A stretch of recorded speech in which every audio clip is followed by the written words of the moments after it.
Well, thank you, everyone. So I work at the McMaster Health Sciences Library. Like Devin said, I primarily work with students, researchers, and faculty.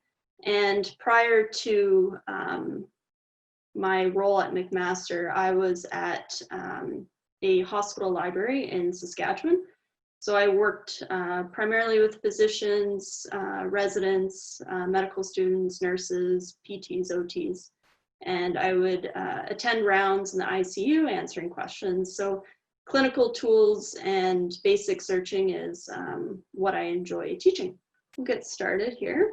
If you have any problems or any questions as I go, please don't hesitate to turn on your mic and ask them.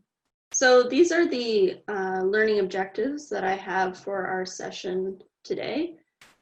So I want to help you identify clinical tools, use these tools in practice, and help you potentially download these apps to your personal devices.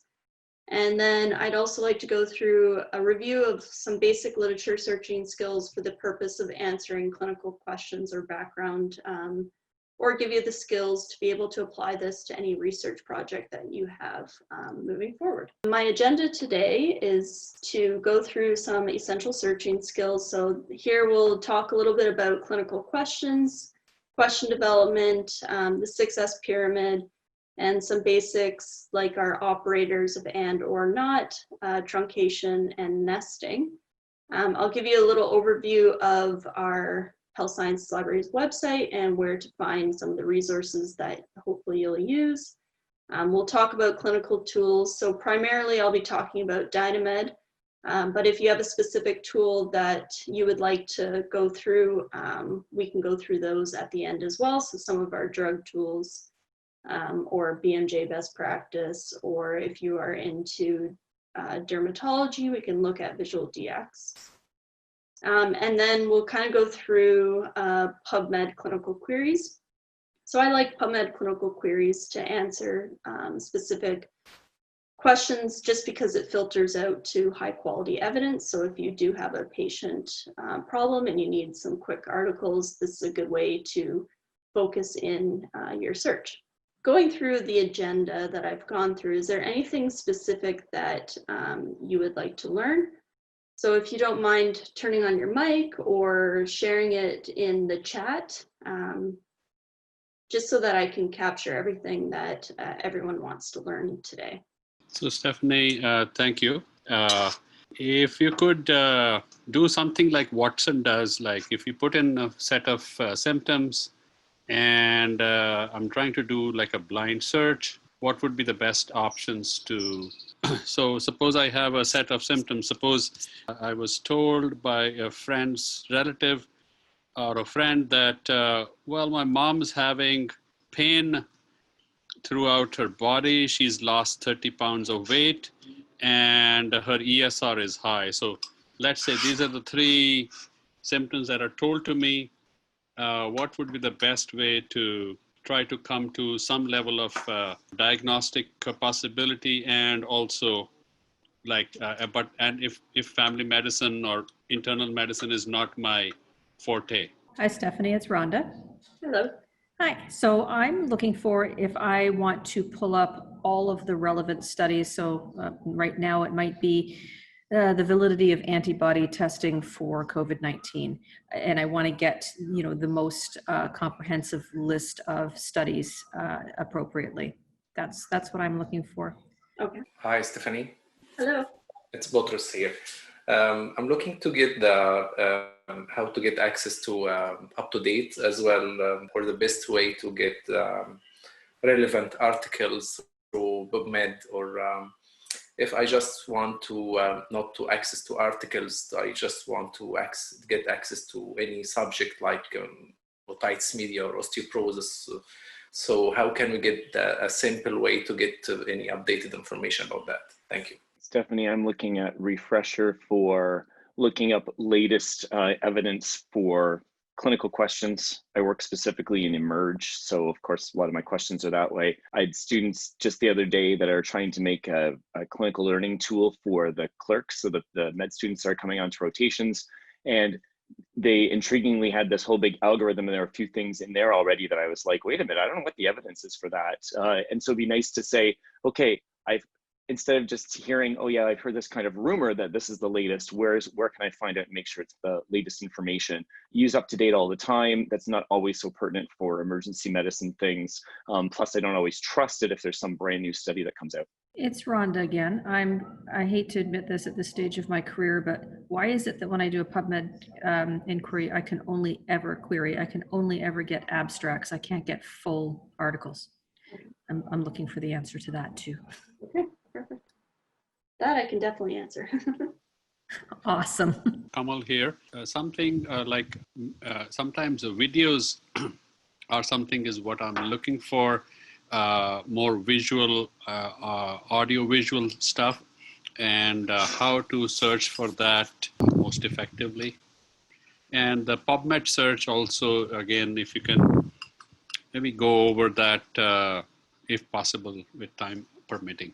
So I built this clinical scenario, and I'm sorry it's about COVID-19, so you're probably all tired of hearing about it, but you have a patient that arrives in your office asking about something they've heard on the news lately. They've been watching the American news and have heard President Trump talk about taking a drug to prevent COVID-19. They aren't sure what the drug is called, but they want to know what you think. So that's the problem we're going to be working through today. So before we get into any of that, there's different types of clinical questions that we can ask. So background questions are broad in scope and they provide foundational information. So many of your students are probably asking some of these background questions, like what is COVID-19, or what are the current preventative measures? Are there any current preventative measures? A lot of the stuff for these background questions can often be found in review articles or books, textbooks, depending on the question. And then foreground questions tend to be more specific as they bring together multiple concepts. So these types of questions are often covered in journal articles and things like that. One framework that you can use to develop an answerable question is PICO. PICO stands for the Population, Intervention, Comparison, and Outcome. So identifying the PICO components from your clinical scenario will help you formulate an answerable question. So it should be noted that not all components of a PICO will be included in your search or in your clinical scenario. So for example, the clinical scenario that I came up with didn't really include a type of study, the T, or the time, and our comparator wasn't anything other than the current standard care.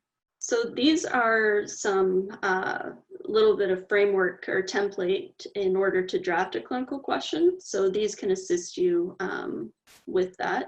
So depending on the type of question you are asking, such as therapy or diagnosis, you can use the PICO components identified in the previous slide in these templates. So the research question or statement is crucial. A well-formulated question will focus your information need and help to identify key concepts and guide you in the direction of your potential resources. So I developed kind of two, one a preventative question and one intervention question. So is hydroxychloroquine given to a patient an effective means of treatment for the prevention of COVID-19? And in patients diagnosed with COVID-19, is hydroxychloroquine an effective means of treatment compared to the standard care? Before we begin to search for the evidence, I will provide an overview of how the evidence can be structured. There are many ways to describe and organize sources of evidence. In this example, the evidence is organized as the pyramid of EBM resources and the 6S hierarchy of evidence-based resources pyramid. So either pyramid can be used to guide your decisions in accessing the resources. You should begin your search with a resource in the highest level of the pyramid and only move to the lower levels when no evidence exists at the higher level. This is because the evidence is pre-appraised at the highest levels, while the resources toward the lower levels will need to be critically appraised by the reader. So the resources accessible through the McMaster Health Sciences Library website are arranged in the 6S pyramid. So at the top level is systems, which we won't really discuss. They're computerized decision support systems.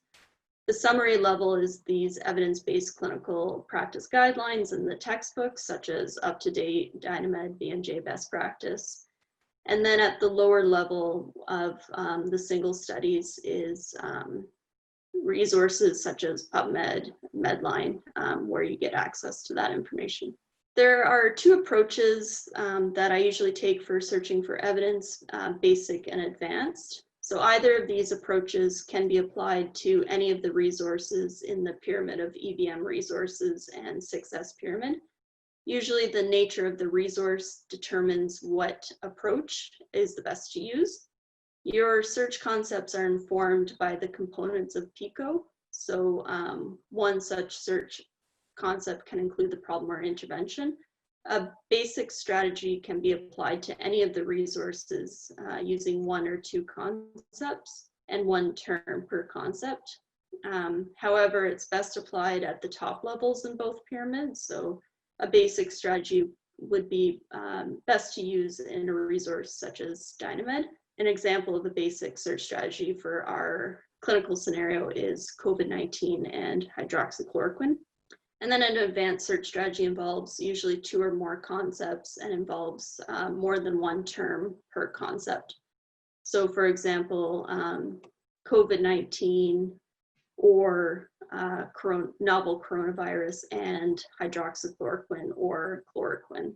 So here are some essential things that we use for searching. So if you've heard of Boolean operators, those are the and, or, and not. So the and operator narrows your search results by retrieving records that contain all of your search terms and concepts. And the or operator broadens your search results by retrieving records that contain any or all of your search terms. And the not operator narrows the search results by excluding a specific search term. So use the not operator with caution. It can eliminate relevant results that happen to mention the term you are notting out, but can get rid of some stuff that might be good. Then we have truncation. So truncation can be used in basic or advanced search strategies, and it's an efficient way to capture variations of word endings. So for this example, pandemic with the truncation would get us the pandemic or the pandemics.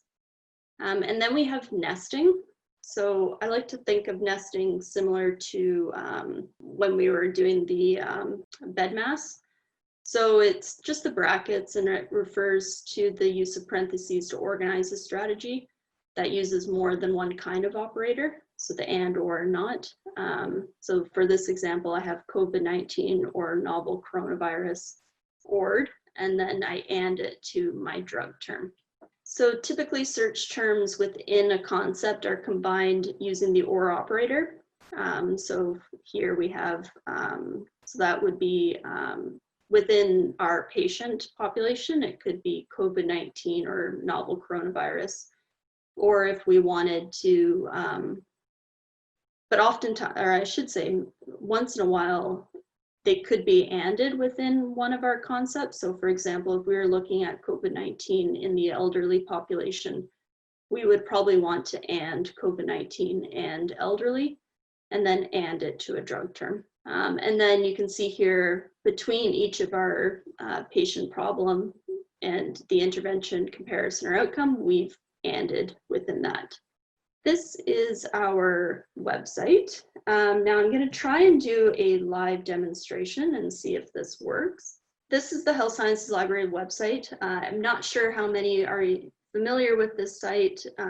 If you tend to use Google to get to our library website, you might have landed on library.mcmaster.ca, which is fine. We do share resources across campus, but because we report through to the Faculty of Health Sciences, we have our own website, and most of the health content is right at your fingertips. So one thing that I'd like to show you on our website is our guides and tutorials. So if you click on guides and tutorials, of course, it's not going to work today.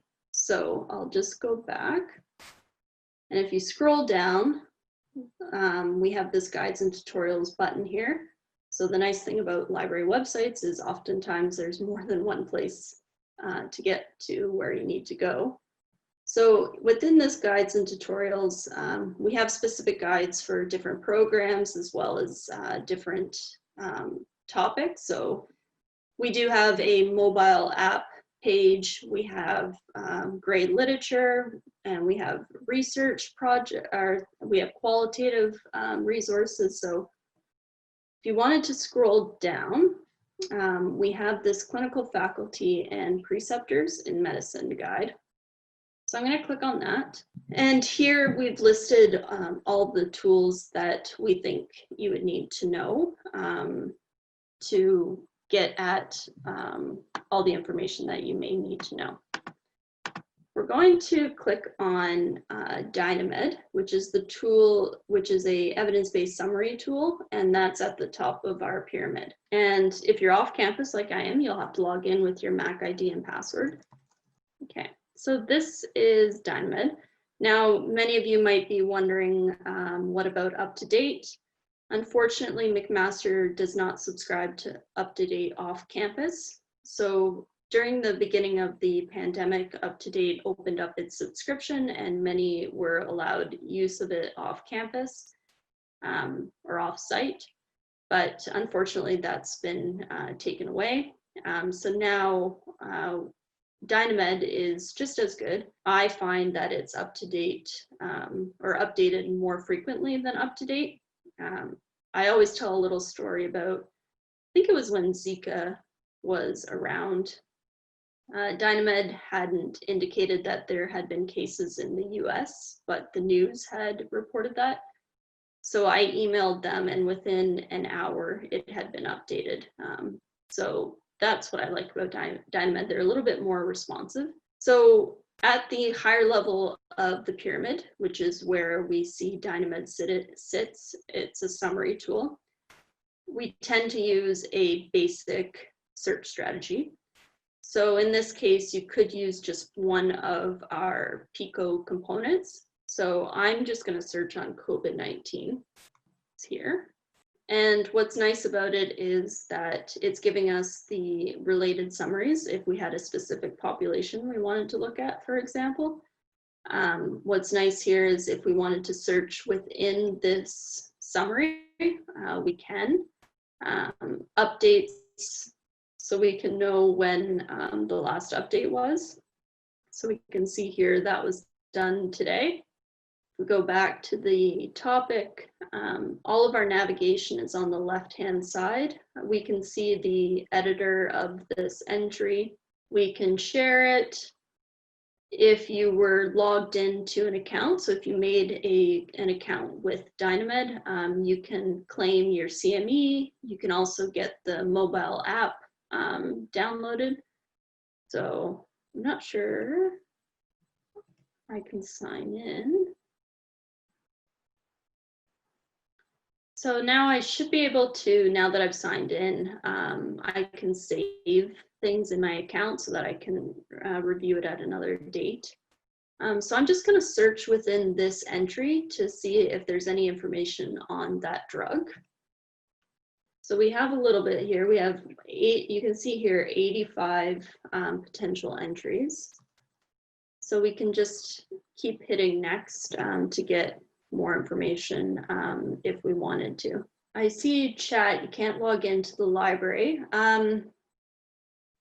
If you go to hsl.mcmaster.ca and if you try and click on one of our resources, you'll be asked to use your Mac ID and password. And if you haven't activated the Mac ID and password, then you won't be able to log in.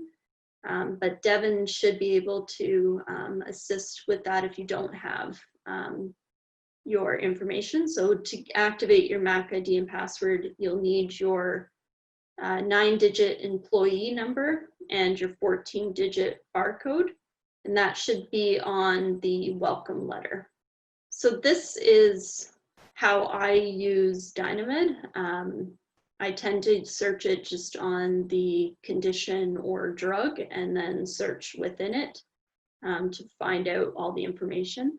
What's nice is it does send you to the references that it uses. If you clicked on that, it usually takes you either to the PubMed or the publisher's website. And oftentimes you will see the level of evidence. So they have graded it so that you're aware of, and you can hopefully trust the information. Now, these tools are kind of designed to have already done the pre-appraisal for you, but I always say that it's not a bad idea to do your own to make sure that it applies to the patient in front of you. Are there any questions about Dynamed?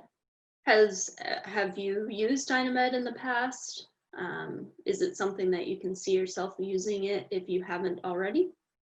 I haven't used it, and yeah, this looks like something I want to play with. I'm an up-to-date girl, but you might have sold me on this. Yeah, perfect. That's always my my goal. I think I'd used it years ago and just hadn't gotten back into it. And that's where I felt the same with a lot of these things now, that it's just been a while, because you get into clinical guidelines and taking courses and ATLS and ACLS and things. And so you don't necessarily go back to the information. And then after being in practice for a while, you start realizing, wait a minute, I haven't looked at latest data. I kind of hear from people, I hear from the students, I hear from the residents, and it'd be nice to be able to look it up myself and feel like I'm not just kind of sponging off of what somebody else told me and then go to look it up. I can actually start figuring some things out myself and making sure that I'm giving everybody accurate information. So Carl just messaged everyone that Dynamed does have a phone app, and so luckily our subscription allows for that freely available, unlike our subscription to UpToDate. So if you wanted to do a download right now, if you're all on a computer or device that you can sign up for an account, what's the easiest way to do it is, if you may have seen it, if you go to our library, hsl.mcmaster.ca, and clicked on Dynamed. So you can do it multiple ways. So you can do it through that guide, which was on our homepage. And if you click or scroll down to guides and tutorials, you'll find Dynamed through there. If you can't, and on your homepage, hopefully it'll work. For me, it's not working, but if you clicked on evidence-based, there should be some links to Dynamed here, but it's not showing up for me tonight, unfortunately. But yeah, if you went to guides and tutorials and found the clinical faculty and preceptors in medicine guide and clicked on that and clicked on Dynamed from this page, if you click on mobile here, you'll be able to download it or sign up for an account. That you could probably do this piece. So what I just showed you on your mobile device. So if you had a tablet or a phone that you wanted to get the app for, if you just went to our library's homepage and looked for Dynamed, you'll be able to download it from there. Stefan. Yes. I have Dynamed downloaded on my Android phone. Mm-hmm. And it said authenticate it, and then it said, when I pressed that, it said authentication error, your current network connection is unauthorized, ensure you're connected with your institution's network and try again, and if you're still unable to, contact your network administrator. Mm-hmm. So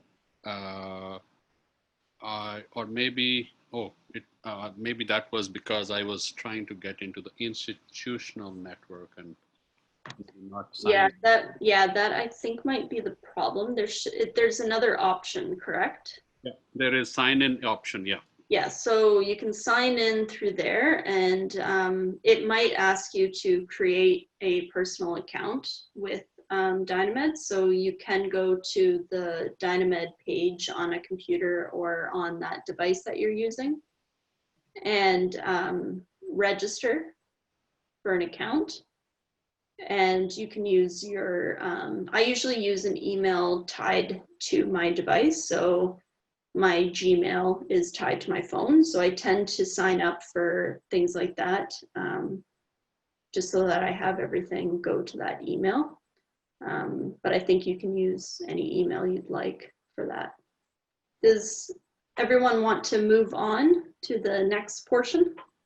So there are other tools that you can use through our library subscription that are at the summary levels. So BMJ Best Practice is another summary tool that's kind of just like Dynamed and Up to Date, has a number of conditions and drugs. What many people like about BMJ Best Practice, this one also has a mobile device, so you can create your free personal account and then you can download the device or the mobile app. So if we, let's just see what they have for COVID-19. So I'm going to click on this entry. So I think what most people like about BMJ Best Practice is the treatment algorithm. I get a lot of people that like this aspect of it.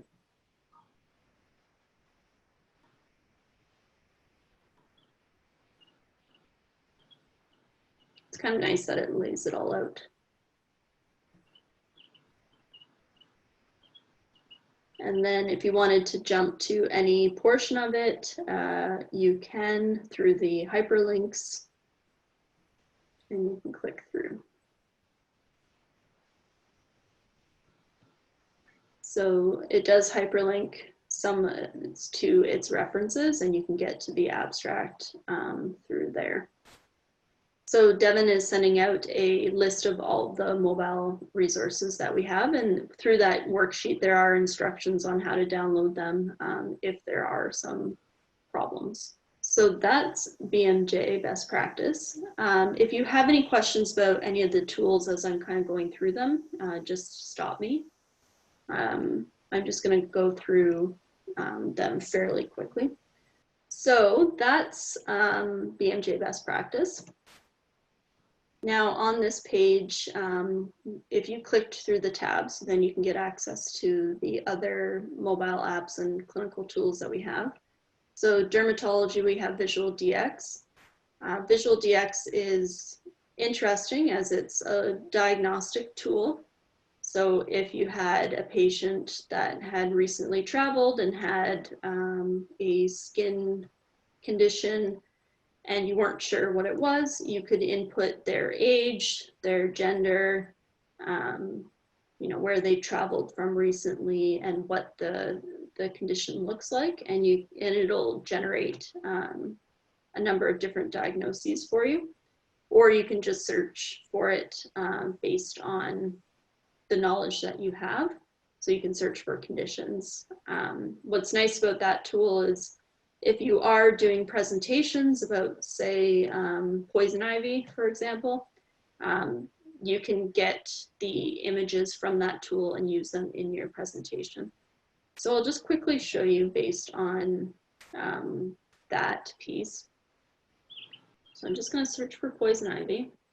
And here are the images that you can use in your presentation. So if you are doing presentations and want some of these images, all that is required is that, and you can contact me for the proper citation information. But what's most important is when you grab the image from this tool, you also include this watermark along the side here. And that's just so that you can give recognition to the tool and how to properly cite it for copyright. So this tool has patient information. All the content is on the left-hand side. And this tool also has a mobile app that you can download. So that's that tool. Radiology, we have Amersys. So you can look up some radiology images through there.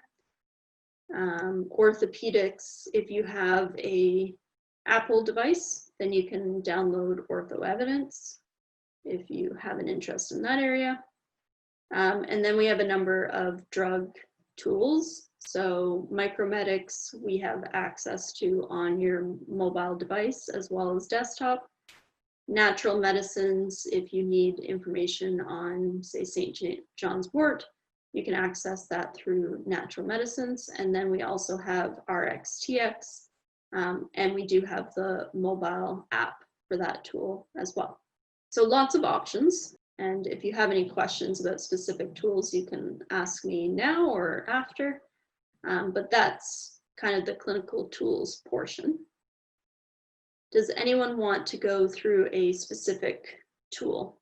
Hi, Stephanie, it's Rhonda. I just wanted to follow up on the previous question that was asked because I didn't understand the question until I came across it myself.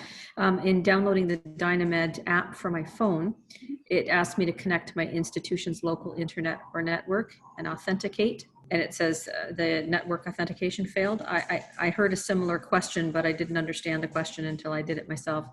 And I don't remember what your answer was for that. So it is asking you to authenticate to our subscription.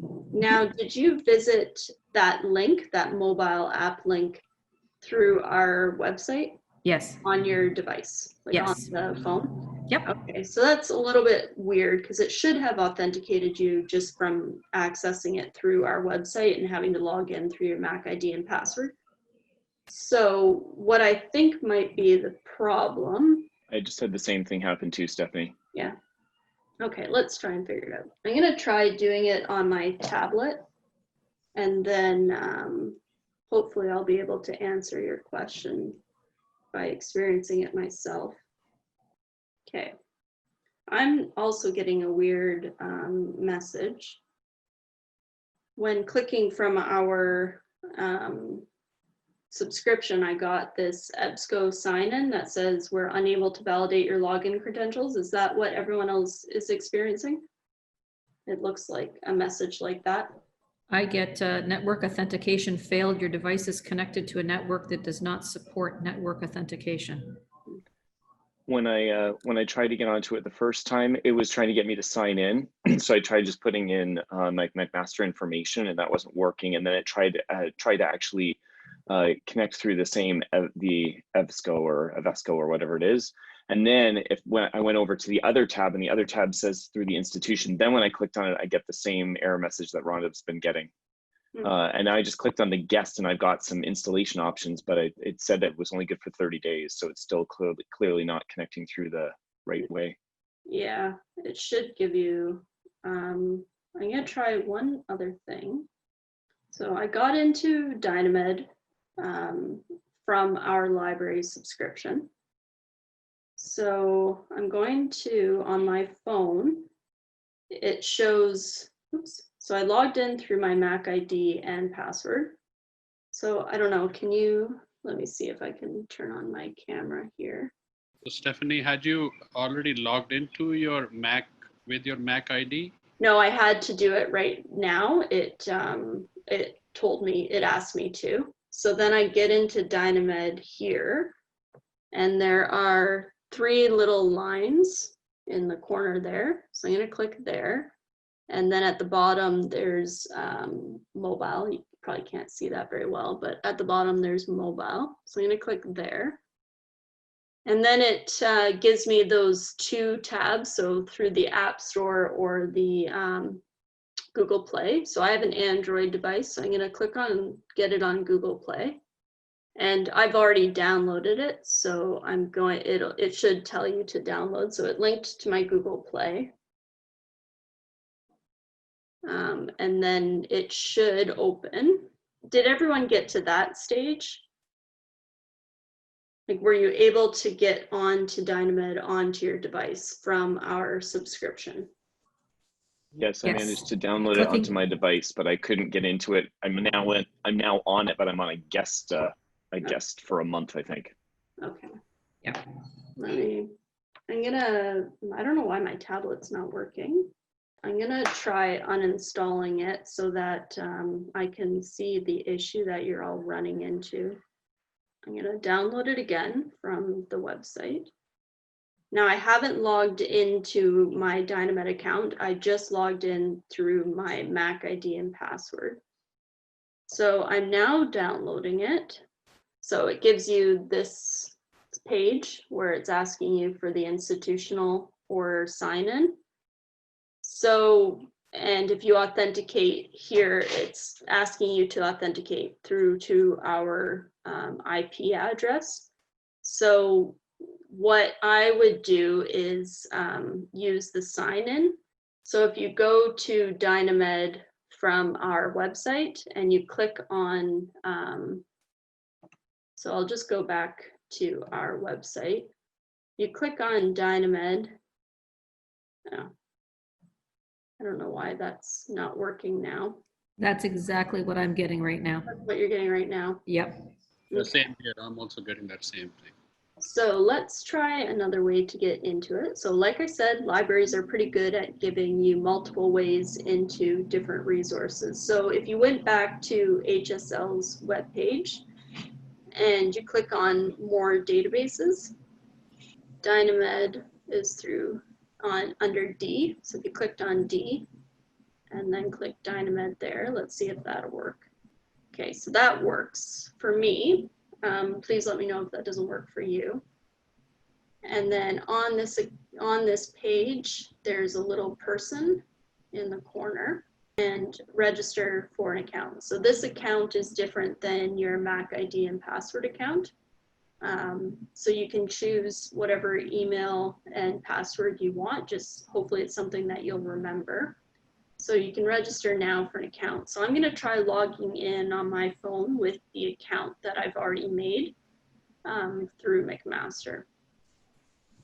Okay, so that works for me. And that's what you'll have to do. And then once you log in with the account, so instead of clicking on authenticate, you'll click on sign in. And then you'll click on sign in with an account. And you'll just use that email and password that you've signed up with here. And then it'll give you 3 options for downloading. So it'll give you an online only option, a partial install, and a full install.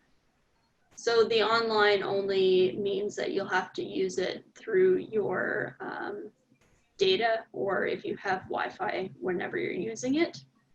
What's nice about Dynamed, at least when many hospitals, I remember when the hospital that I used to work at didn't have Wi-Fi, and you had to use your data to get the latest information. This tool is nice that it doesn't require that if you've downloaded everything.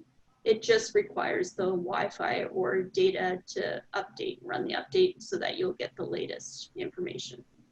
So is everyone okay with that, or do you want to try and troubleshoot some more? No, I finally just got it to work. All I had to do is find the little person thing to click on it to then make my account, and it's working okay now. Okay, perfect. Yeah, I still haven't figured it out. I'll keep playing. Okay. Yeah, we can try and figure it out after if you are still struggling with it when this is going, or after this is over. Anyone else want to look at any of the other tools? Is drug information okay for everyone? You're okay accessing it? You've found you don't need it, or you do need it? I think it would be helpful to go through one of the best option that you suggest. Okay, so I'm just going to go back to the main page, and I'll go back to that guide that I shared with you. So I'm going to go back to guides and tutorials and click on clinical faculty. And on the left-hand side, there's drugs. So Micromedics is nice because it provides a lot of good information for pediatrics and neonatal medicine. So if you need that type of information, Micromedics is really good for that. There is many of the tools that are in RxTX are also in Micromedics. So there's a drug interaction checker and things like that. And I'm going to show you RxTX just because it's the Canadian Pharmacists Association. And many of the places that you're working at, many of the hospitals have access to it. So I think that's probably the most important. That's what the pharmacy departments are using. So I'm going to click on RxTX. So here in the main search box, you can just search for the drug. So I'm going to click on that one, and it links me to the Canadian Pharmacists Association entry. And what's nice is the Health Canada advisories are here. Again, the authentication for the different sections of the entry are on your left. You can see here it was last revised in April of this year. So if we looked at drug interactions, for example, it will give you some information on some potential interactions and what happens. So RxTX is good, and it also does have a mobile device. It's a little bit more difficult to download. There are some codes, and that information sheet that Devin shared has the code for our subscription. What's also nice about this tool is there's a product identification tool. So I used this tool once when we found some pills in the library and we didn't really know what they were. And so we were able to identify based on the shape, the color, and what was scored on it. There's also some information for patients within this record. I believe you can get French and English language. And then a nice tool is the Lexi interactions. So this tool, RxTX, pays for LexiComp. So you can just enter the drug name and identify what are the interactions for that. I can't think of anything right now. And you can just keep entering. Oops. So it doesn't look like there's any interactions with the ones that I've chosen. And you can close down. Oops, maybe I was wrong. Just have to scroll down. So here there's an interaction and it just says for me to monitor therapy. And then it should tell me what I need to do. So that's a nice thing about RxTX is this, they purchase it through LexiComp, which is another American drug tool. But it does have Canadian brand names within that tool. So you should be able to search for your drug interactions. There's also some other interesting things. Let's see if I can find them under drugs. There's these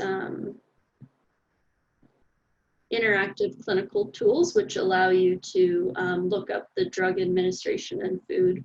So whether or not you your patient you can print it off or have someone print it off for them, whether or not they can crush or chew the drug or take it with food, etc. So that's what I would recommend for a drug tool, partially because it's Canadian and it's fairly easy to search.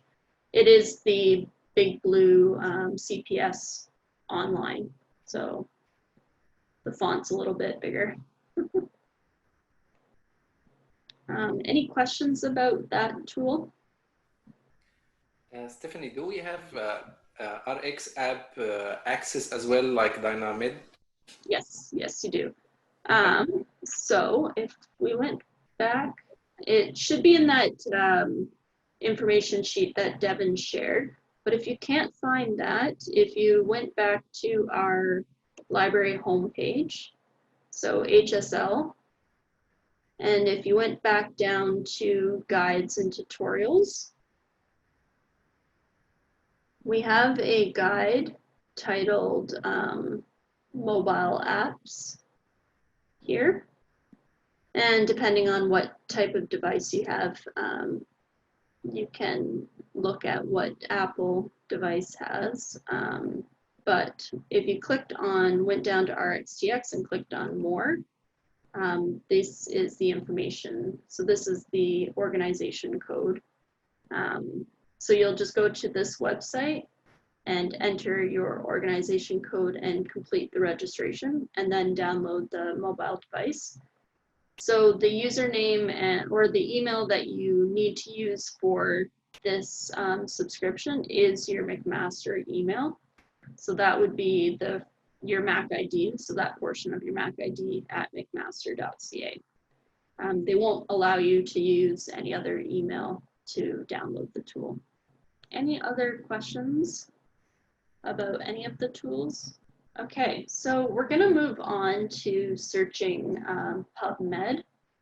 So typically when you are looking for information based on a clinical scenario or problem, you'll start at the top level like we did in a tool like Dynamed, if you're comfortable with UpToDate or BMJ best practice.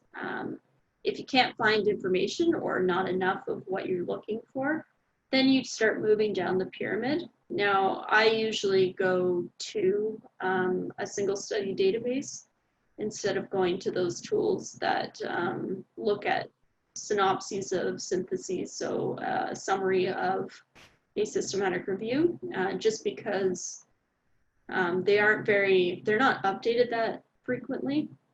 And I can usually find the original systematic review in a single study database if it's published or indexed in a journal that the database indexes.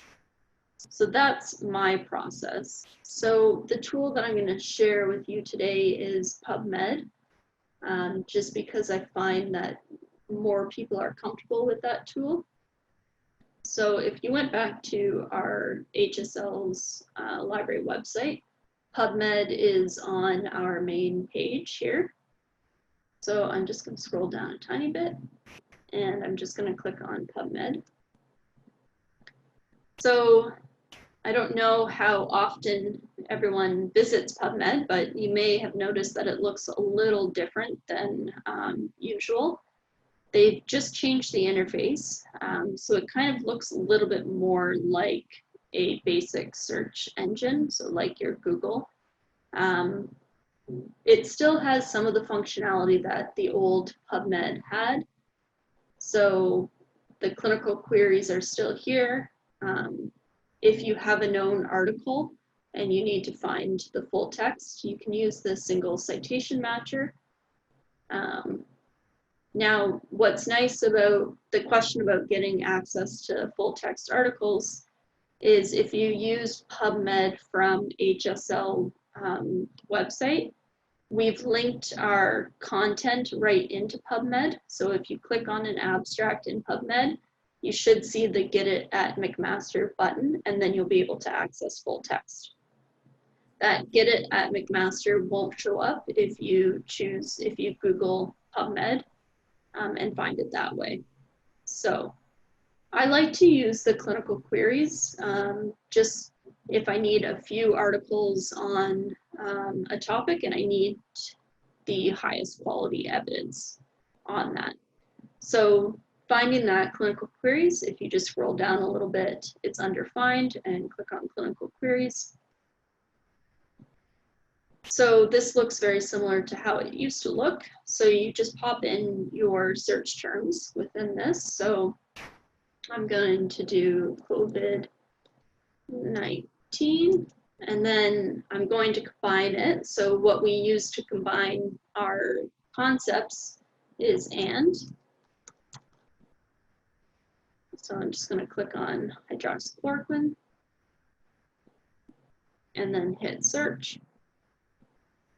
You can see here, you can change the category. So if you weren't looking for a therapy question, for example, and you wanted a diagnoses question, you can click and change there.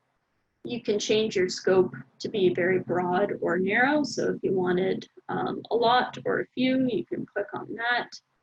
The systematic reviews are in the main section here. So if you wanted to read this one, for example, I'll click on it. So now it's getting me to the abstract for that paper. And if I wanted the full text, there's that Get It at McMaster button. And if you click there, if you're at the first tool that you're using from our website, it will prompt you as soon as you click on that Get It at McMaster button to log in with your Mac ID and password. Since I've already logged in through the other tools, it's remembered that I'm available or that I'm logged in. And so now you'll get to where we have our subscriptions through. So you can click on one of these. So I'm just going to click on the first one, full text online. And it should take me to the area where I can download the PDF and get access to the full text there. Occasionally, depending on the article, you may not see these links here, and it'll just ask you, it won't give you that, and you'll just see check for a print copy and these two links below. So we still do have some print content, although it's not available and accessible currently. So if you really need that article and it's available in print, you can contact us, and we would either, I have a couple of colleagues that go into the library once every couple weeks, and we can get you that full text, or we'll request it from another library. So if we don't have it, we can get it for you. So you'll just request the document on interlibrary loan. So you'll need your barcode for signing up for this account. But if you have any problems trying to do that, I can probably ask for your article through my interlibrary loan account, and then I can just send you the PDF for that. If I'm not available for whatever reason, then it's always good to sign up for an interlibrary loan account through Eraser. So we'll get the article from, University of Toronto or McGill or wherever. But we have a pretty good collection, so we probably do have what you need available. Thank you, Stephanie. I think you've made my month. I think this is the best information ever. I'm glad to hear that. Okay, so we'll go back to PubMed. So some things to remember about PubMed is that it does a lot of the work for you. So that can be a good thing or a bad thing. So for example, I think there's always a funny examples that librarians share. And if you were to search brain CT, for example, in the search box, it links you, it automatically thinks you're searching for the author CT brain. So it just finds 5 articles. Or if you're searching for nursing type information, it will automatically search anything to do with breastfeeding. So if you are getting some weird things, that's probably what's happening.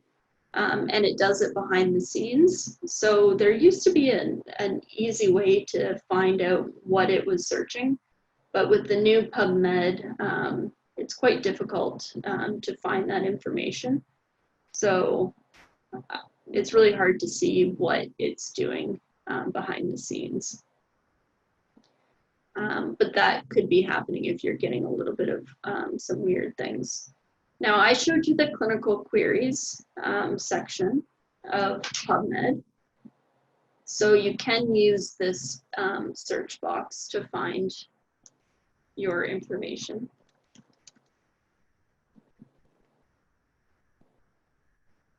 And so you can use the filters on the left if you wanted to find higher quality evidence. So here we have RCTs, meta-analyses, systematic reviews. You can do the last, obviously this is a little bit more recent, so you don't really need a publication date. But if you're looking for, say, cancer information, you can limit to the most recent information. And you can save a bunch of articles and into like a little workplace and export them if you're doing a little bit more and you want to save them into, say, a citation management tool so that you can review those citations later. So that's kind of my basic searching, and kind of gets you the most recent information. Now, there have been questions about getting the latest information on topics. Correct. Let me just see. So did I answer your question about finding all of the relevant studies on antibody testing for COVID-19? Do you think the skills that I went through would help you get that information? Yes, I do. Thank you. Yes, I do. Thank you. Perfect. Now, there were some questions for latest evidence in emergency. Did I answer that question, or did you want to go through a little bit more of searching for that? I wouldn't mind some help trying to search. While we've been doing these things, I was in Dynamed and went there and got into like their ACLS section and kind of scanned through, and then I did a little search in PubMed. I'm just not ever sure. I don't feel confident that actually when I finished my little search that I have actually caught the stuff that was relevant. So yeah, it goes back to get everything that's relevant on your question. You kind of have to go through a little bit of either getting an answerable question, so narrowing your topic a little bit, especially when you get into these single study databases, because there is so much information in these tools that if you don't have some good narrow or a scope around what you're looking for, you can go down many different rabbit holes. So do you have a specific topic that you're searching on? Yeah, so the specific topic that I was using was something that showed up in their algorithm about using thrombolytics during a resuscitation. So somebody's in cardiac arrest, and is there any evidence that giving them thrombolytics is actually beneficial? Okay. So we'll go back to the main page in PubMed. So I would probably just start with cardiac arrest, and you can do thrombolytics.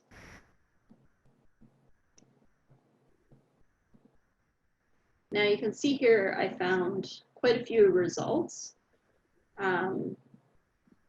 Things might not be what you're looking for, so you could probably search for a specific drug, or if you're kind of happy and you don't mind kind of narrowing this 1,000, you can use the limits on the left here to find higher quality or the last year, for example. There are additional filters, so if you were looking for, I can only speak English, so I might limit to that. If you had a specific age group that you're looking for, so age 65 years and plus, you can add that and you'll just check on it. And so now I've narrowed my results. Now, if you wanted to find all the evidence on this topic, you might be getting into your advanced searching or finding more synonyms. So for example, what are some other words that you could use for cardiac arrest? You said resuscitation. You can add that in, so that would look like you would want to employ those other methods of nesting. Okay, I'm really bad with spelling, so if I spell that wrong, that's on me. So you'll just put the brackets around what you want to combine. So anything that's synonyms or similar terms, you would put in brackets, and then I usually nest the whole full search in brackets as well. Does that make a difference then, Stephanie, if you don't nest the whole thing? I'm just not sure what, like, I'm not sure I'd remember to do that because I'm not sure why that's making a difference. Yeah, the old PubMed definitely did. It would kind of identify what it thought was the most important to combine. So I think it's a habit, but it might not. So I got the same results, which is a little bit odd, unless, did I spell resuscitation wrong? I tend to spell things. There's an S before the C. It's actually on your page there. Yeah. So put it there, right? Yeah, yeah. Okay. So let's see if, yeah, so I increased the results just a tiny bit, and I nested incorrectly. So I'm just going to test to see if it works without it. I get a little bit worried because I don't know if it's going to OR what I want to OR. So let's see what it does. It might be smarter now. So it increased it a lot. A lot. Yeah. So it's not as smart as I thought it was, I don't think.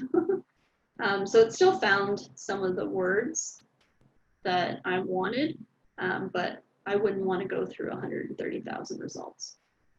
So if you can remember, try to nest.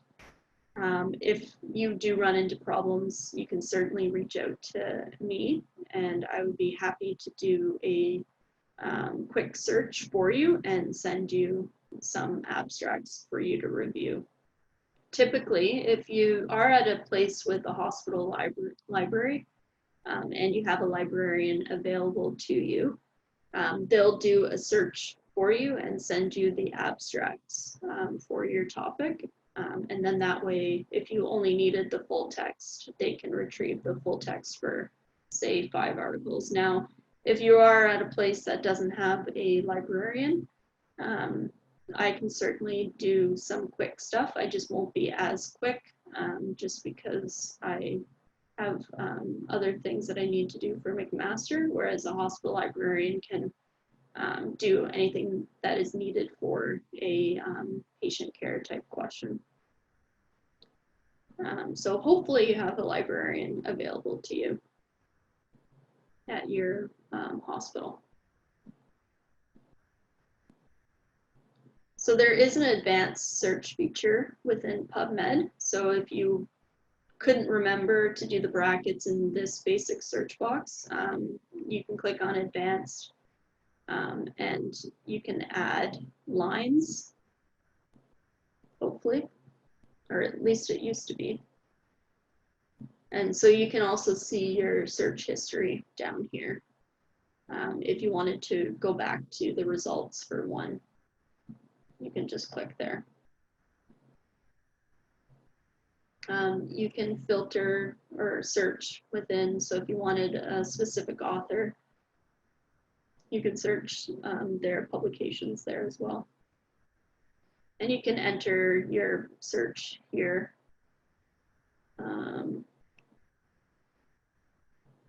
Yeah, so you can just add, so you would type in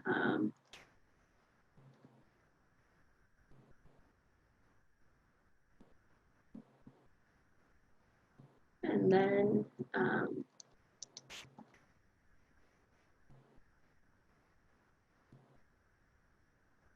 you would add with OR because that's similar, and it'll do the nesting for you. Does that help?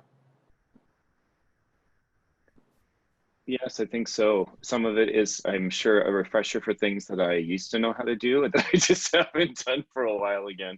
Yeah, it's easy to forget when you're not practicing it.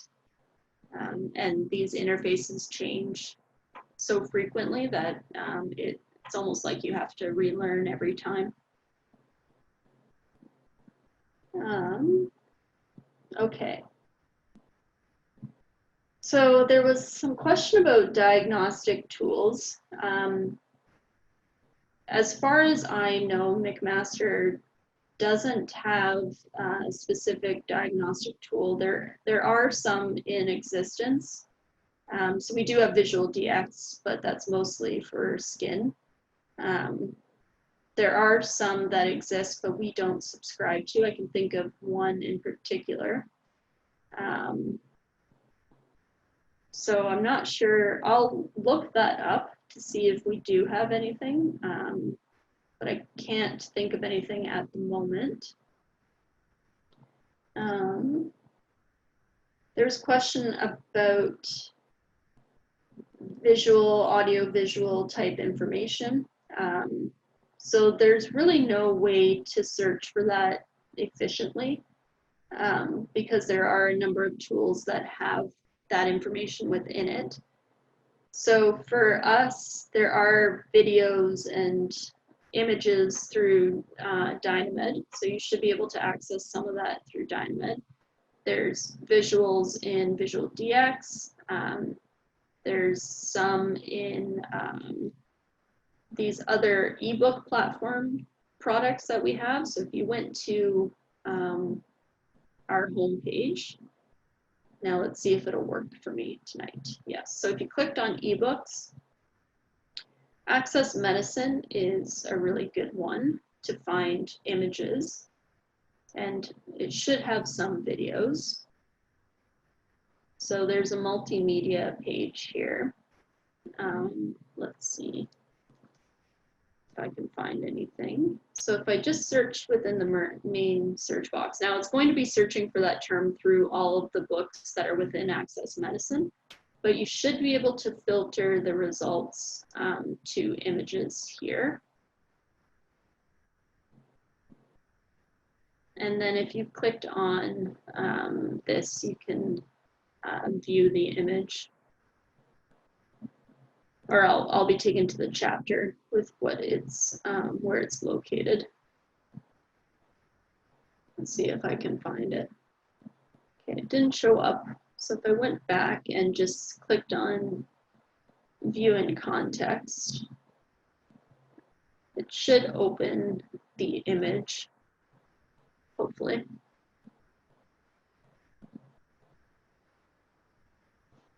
Oh, I don't know why it's not opening. It's probably within one of these.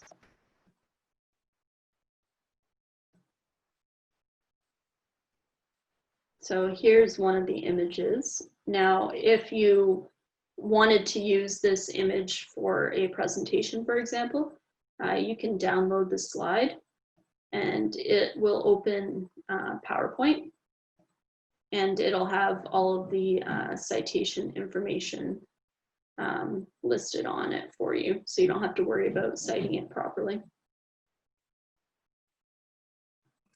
I don't know, did you see that when it opened into PubMed or into PowerPoint? That is so very useful. Yeah. Great, I'm glad that that would help. There are some other tools. So many of our ebooks, you can use some of the images for.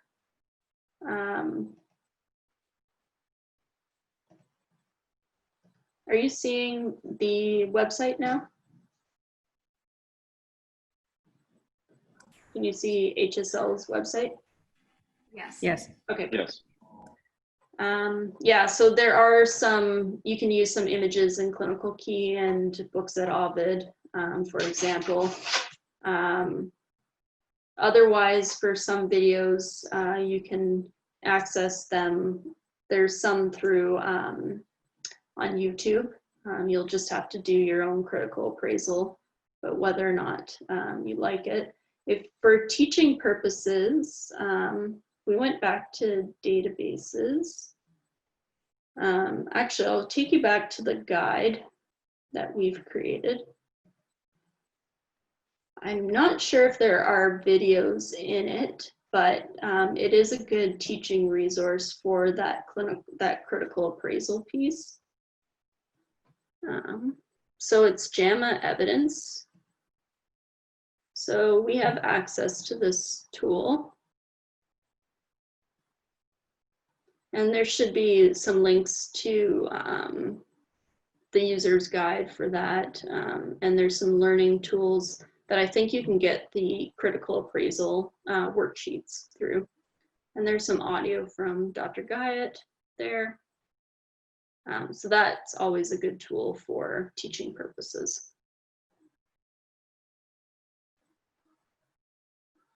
Now, I think I've answered most of the questions that people were wanting to know at the beginning. Is there anything else that has come up throughout this presentation? Okay, so I don't hear anything and don't see anything in the chat. Can you see the presentation right now? We're still seeing guides and tutorials. Okay. Yes. So go back.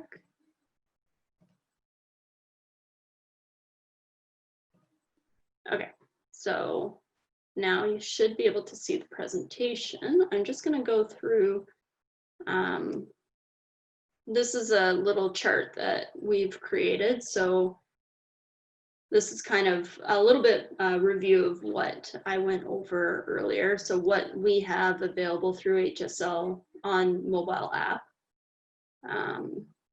So up to date, we don't have AmeriSys, we don't have, and natural medicine doesn't have an app. Everything else you can access, except for ortho evidence if you're an Android user. So here's some more information as to what type of search strategy you could use at each of these. So up to date, you could probably do a little bit more of an advanced strategy, but I wouldn't recommend any of those I wouldn't recommend an advanced strategy for up to date or Dynamed. I did forget to mention the last resource, which is TRIP database. So that gets you some latest guidelines for different things. So if you were looking up for what used to be the guidelines.gov through the US that has now lost funding, TRIP database is your best resource for getting access to a lot of the guidelines across different publishers or different organizations that publish. So we went through PubMed. So there are a few resources here that I wanted to highlight. So our website that we went through, we do have a guide that has the success pyramid and has all the resources on each level of the pyramid that you can view through that link. And there's also a nice handy guide. It's called Postgrad Med, How to Search the Literature. So it gives you the steps on how to build a search, how to ask clinical questions, sort of what we went through, but a little bit more in depth. So you can use that tool if you want to do a little bit more advanced searching, or if you have questions about what we went through and you're doing it on an overnight shift, for example, and I'm not around to answer any questions, you can use that guide as a reference. And where are those links, Stephanie? So those, I'll show you on our website. I'm going to share our website again. So this is our website. So that's the HSL McMaster. The other two links are under guides and tutorials. Let's see if this works. Okay, so the guides link is now working. So there's the evidence-based practice guide. So if I click there, it gives you the success pyramid that I discussed earlier, and all the different resources at each level.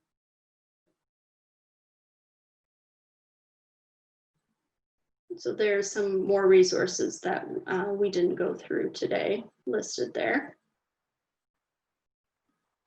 The other guide that kind of guides you through the searching process is if you went to guides and tutorials and explore more guides. So that's the same as clicking on this guides and tutorials button here, which is what I was using earlier tonight.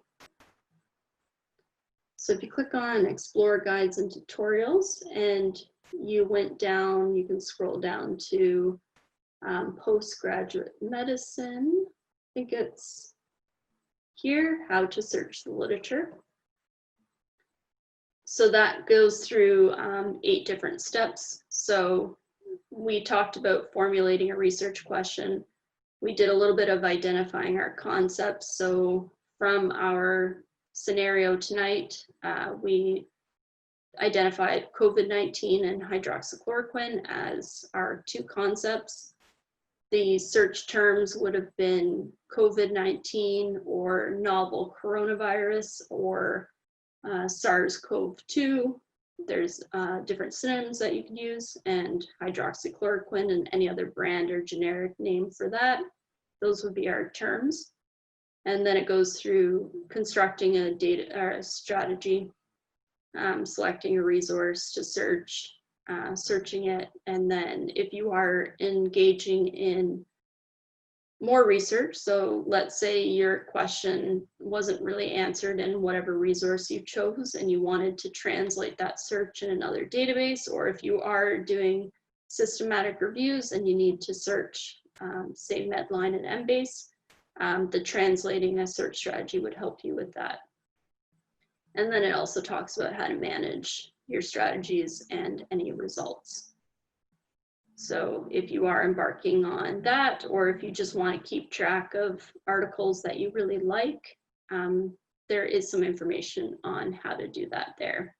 And if you had any questions, we have time now regarding that. I can talk a little bit more about that if you want. Any other questions? Where I can find this meeting recorded? Devin, do you have the answer to that? So I will be sending around a link tomorrow with all the information, as well as a guide about the apps and information that Stephanie mentioned this evening. Yeah, and if you had any questions about trying to stay current, I know there's been a little bit of talk about how to stay on top of or how to find all the information on a topic. There are some other tools that we can discuss at another time about how to stay current in the field and some strategies on how to do that beyond just searching. I can certainly do a session on that as well. So yeah, that's it for me. This has been the most exhilarating hour and a half of my week. Thank you, Stephanie. This is really fantastic. As James said, these are skills that we learned a very long time ago that we have lost, and so it's really nice to regain them. Perfect. Come on, Rhonda, it wasn't that long ago now, was it? Yeah, if you have any questions, don't hesitate to reach out to me. My email is sangers@mcmaster.ca.